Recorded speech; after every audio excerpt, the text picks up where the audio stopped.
أعوذ بالله من الشيطان الرجيم.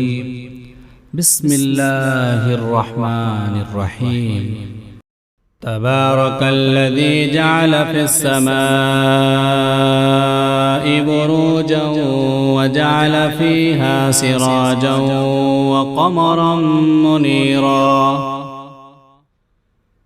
وهو الذي جعل الليل والنهار خلفة لمن أراد أن يذكر أو أراد شكورا.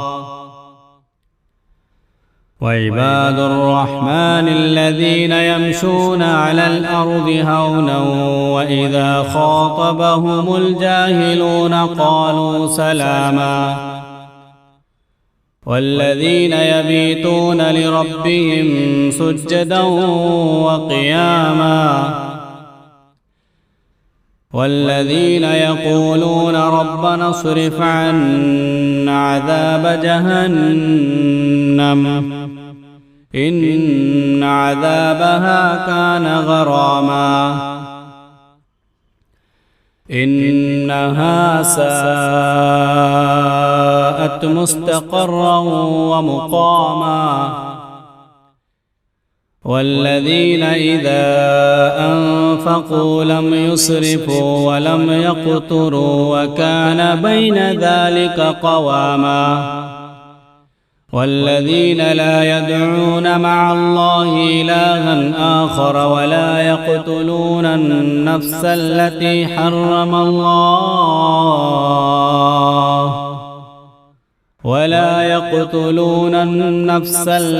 حرم الله إلا بالحق ولا يزنون، ومن يفعل ذلك يلقى أثاما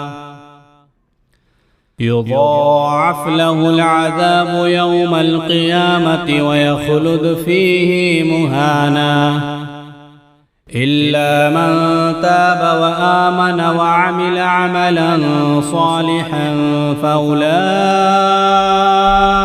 يبدل الله سيئاتهم حسنات وكان الله غفورا رحيما.